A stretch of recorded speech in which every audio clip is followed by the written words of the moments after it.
There's a lady in Orlando. She went to her pastor. She told him that she wanted to do a banquet for all of the prostitutes in Orlando. And as the story unfolded, the pastor agreed. And here's what happened. All of these prostitutes from all over Orlando came to this massive church. This church that they thought was all about condemnation and judgment. So they never went.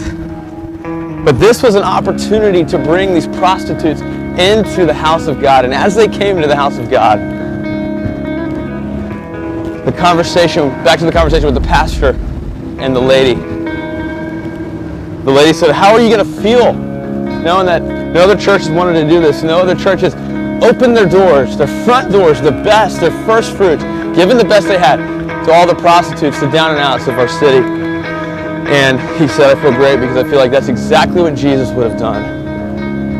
He didn't think about the people of power and prestige in his church, the big money givers who might not mix well with these prostitutes who had AIDS, and some of them who smelled and who looked awful and had open sores on their bodies. He didn't care about them. He cared about the fact that Jesus said, love the down and out. And he was concerned about doing that. Now here's what they did. They brought all these girls into this banquet hall. And as they brought them into the banquet hall, they gave them manicures and pedicures. They dressed them up even the days before with a day at the nail and salon spa. So you don't know anything about it because I'm talking weird about it. There's all these different things that they do for ladies that they just made them feel right at home. And they dressed them up. They did their hair. They gave them purses. Brought them into their church, their banquet hall, and they feasted. All the different pastors and the church leaders, they fed them. They wore black and white. They were the real deal, man. They made it feel like it was a special night for them.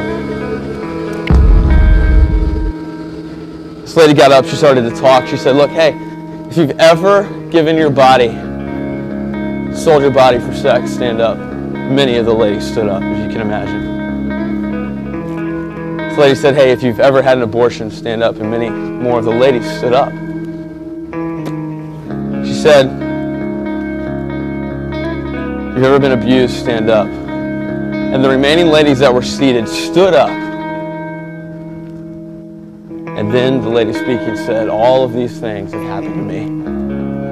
But God's grace is sufficient even for an old prostitute like me. I wonder what's going to happen when this city,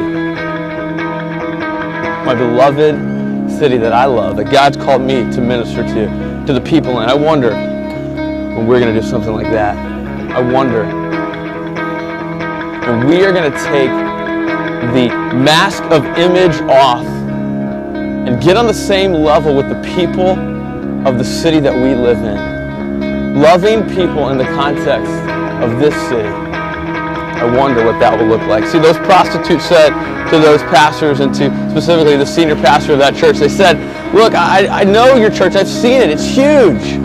How can I not notice your church? It's in the heart of our city. But I always thought it was about judgment and condemnation, and I never came here. But now that I know what it's about, and I've seen the truth of who you really are, I want to be a part of what you're doing. 17 of those ladies committed their heart to Jesus that night. 17 are going to heaven as a result. I wonder what happens when we take off the outer appearance of the image that we've always desired to look like, to be powerful, to be courageous, to be bold, to be, of the prestigious, wealthy in our upper class of the cities that we live in. I wonder what happens when we take all of that off and we get down to the nitty-gritty. We don't let image lead us to where Christ never intended us to go. When we take off the glasses and we get down to who Jesus said he wants us to be, the origins of where our image comes from, the Imago Dei, the image of God, when we get down to that, that is when we see true transformation take place. It's all about the rhythm and the heart of our city, in the context of connecting with people and loving them all around us. It's about being who we really are and who God intended us to be. We're in a new series called Happy. Tonight we study image. Go with us as we strip down and get naked and become who God really had us to be. We all have a story to tell. Have you ever noticed that the story of God is just explosive? All of our stories have different parts. They have different scenes. They have different acts. And every part of our story tells something unique and different about us. And so does the story of God. Have you noticed that the New Testament is about cities, big cities, cities that were of value and of importance of Jesus' time and his day? Like Paul, he writes these great letters to the church at Rome, to the church at Philippi. We write 1st and 2nd and 3rd John and 1st and 2nd Peter, and they're like to the Christians that are scattered across the world to major cities. And there's this feeling that there's something that God is telling us, and it's about the context of our cities. I wonder what God would tell us today. What's the rhythm of our city? Can you feel it? Do you know what it is? Do you have a pulse? I wonder sometimes, I look around at the landscape and the architecture and the design and just the imagery that's so beautiful in this great city that we live in. And I wonder if we as humanity really think that our fingerprints are all over this, or if we think that there is a God who somehow created us to be able to create. I feel like that's the story that God has for us.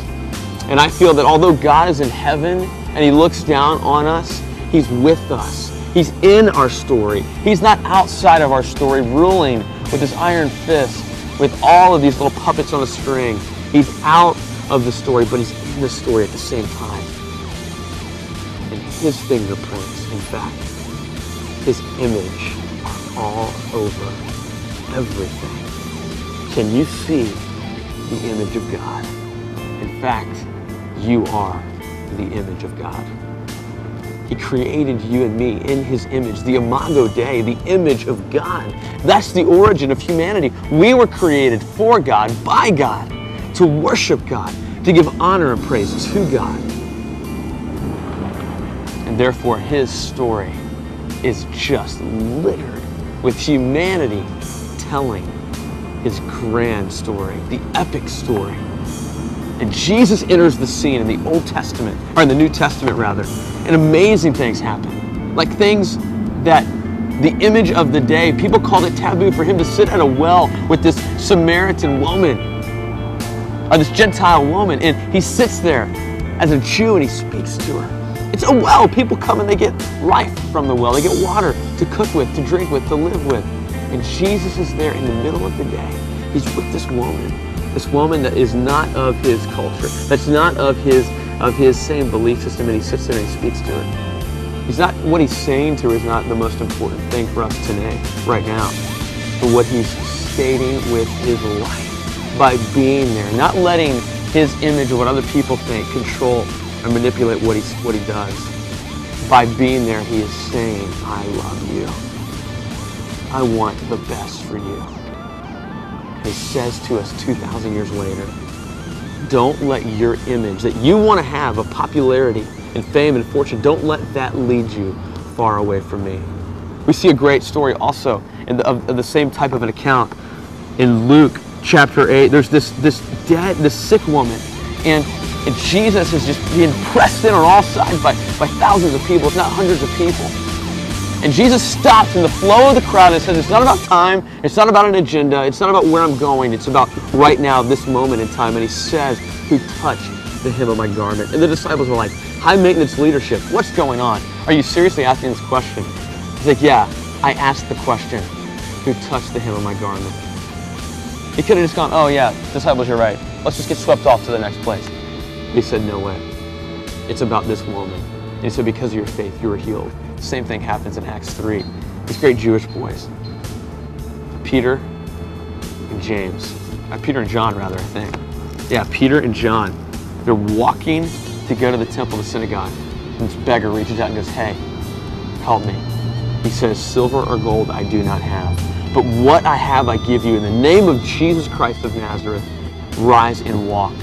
He says to the culture around him, it's not about what you think the image of what you want me to be is all about. It's about me stopping and reaching out in this moment to a broken form of God's image and saying, there's hope for you. He says, rise up and walk. And he exclaims it to the world for them to see and hear. Today, the question of our time is this: who do you say Jesus is? If he is the creator, then you are a part of his creation. His image is in you. Will you live for him, or will you live for the image of the culture you live in? That's what this series is all about. I hope you're challenged to be different as Jesus has called you to be.